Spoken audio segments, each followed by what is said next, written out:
নমস্কার, আমি তানি বলছি। আমার ঘরোয়া রান্নাবান্না চ্যানেলে আপনাদের সবাইকে স্বাগত। মোরলা মাছ নিয়ে বসেছি। মোরলা মাছের চচ্চড়ি বানিয়ে দেখাবো আপনাদের। কাটতে বসে গেছি মোরলা মাছ। খুব ভালোভাবে কেটে নেব। খুব অল্প উপকরণ দিয়ে হেলদি ও সুস্বাদু একটা রেসিপি দেখাবো। মাছ কাটা হয়ে গেছে, মাছ পরিষ্কার করে নিয়েছি। এবার একটা কড়াইয়ে তেল দিয়ে নুন হলুদ মাখিয়ে মাছগুলোকে প্রথমে ভেজে নেব। দিয়ে দিলাম মাছগুলো।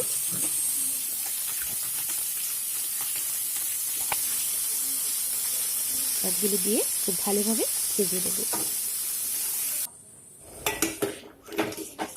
মাছ ভাজা হয়ে গেছে। এবারে কড়াইয়ে তেল দিয়ে দিলাম কালো জিরে ফোড়ন, আর দিয়ে দিব পেঁয়াজ কুচি।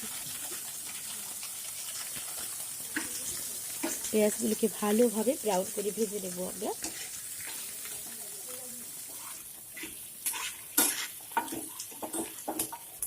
তারপর দিয়ে দেব টমেটো কুচি আর কটা ছোট লঙ্কা। এই লঙ্কাগুলো খুব ঝাল, তাই খুব অল্প পরিমাণে দিলাম। ভালোভাবে মিশিয়ে নেব।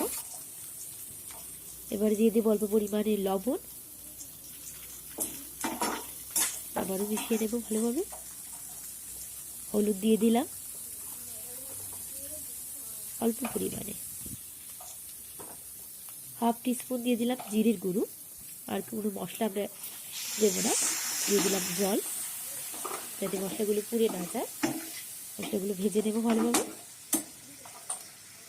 একদম খুব হেলদি, কোনো মশলা নেই, বেশি মশলা নেই, শুধু অল্প জিরে আর হলুদ, নুন, লঙ্কা। হয়ে গেছে আমার মশলা ভাজা। মশলার মধ্যে অ্যাড করব আমরা ভাজা মাছগুলো। দিয়ে দিলাম। এবার সব মশলার সাথে মাছগুলো মিশিয়ে নেব। খুব ঝটপট রান্নাটা হয়ে যাবে। মোটামুটি আমার রান্নাটা কমপ্লিট হয়ে গেছে। অল্প জল দিয়ে আমি ঢাকা দিয়ে দেবো, তারপরই রান্নাটা শেষ। ভালো করে মিশিয়ে দিয়েছি দেখুন। এবার অল্প পরিমাণে জল দিয়ে দিয়েছি।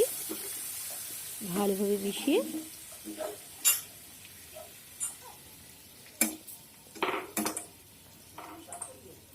নিলাম ভালোভাবে।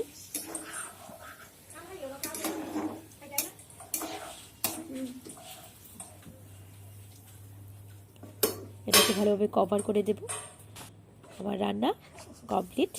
কম আছে থেকে দেখুন হয়ে গেছে আমার মোরলা মাছের চচ্চড়ি। খুব অল্প সময়ে আপনারা ঘরে বানিয়ে দেখবেন কেমন লাগে। আশা করি খুব ভালো লাগবে। দিয়ে দিলাম 3টা কাঁচা লঙ্কা ফ্লেভারের জন্য। নমস্কার, সবাই ভালো থাকবেন।